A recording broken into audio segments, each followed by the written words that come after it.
আসসালামু আলাইকুম, মমস্টক বাংলায় আপনাদের স্বাগতম জানাই। আজকে আমরা আলোচনা করব শীতকালে বাচ্চাদের স্নান করাবেন কিভাবে।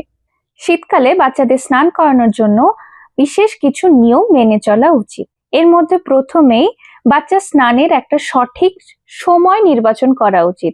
শীতকালে বাচ্চাদের স্নান করানোর জন্য দিনের সব থেকে গরম সময়, যেমন দুপুরবেলা বা সকাল ওই 10টা থেকে 11টার মধ্যে সময়টিকে নির্বাচন করা উচিত।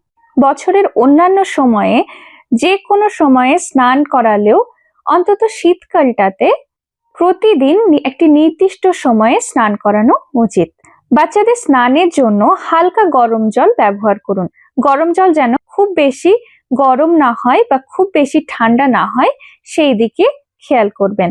শীতকালে বাচ্চাদের খুব বেশি তাড়াতাড়ি স্নান করানো উচিত, যাতে তার গা ঠান্ডা না হয়ে যায়। স্নানের পর বাচ্চাদের দ্রুত গরম জামা কাপড় পরিয়ে দিন, যাতে তাদের ঠান্ডা না লেগে যায়।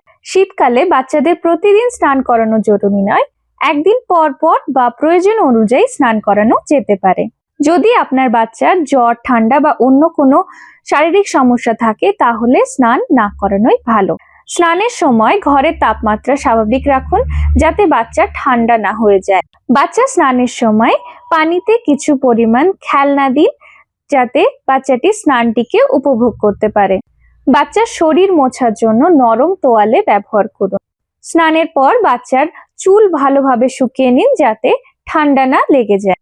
যারা নিউবর্ন বেবি, তাদের নাভি না শুকিয়ে যাওয়া পর্যন্ত স্পঞ্জ বাথ দিন।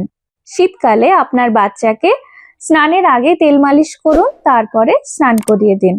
আশা করি ভিডিওটি আপনাদের কাজে আসবে। আর আপনারা যারা নতুন আমার চ্যানেলে, তারা অবশ্যই চ্যানেলটিকে সাবস্ক্রাইব করবেন।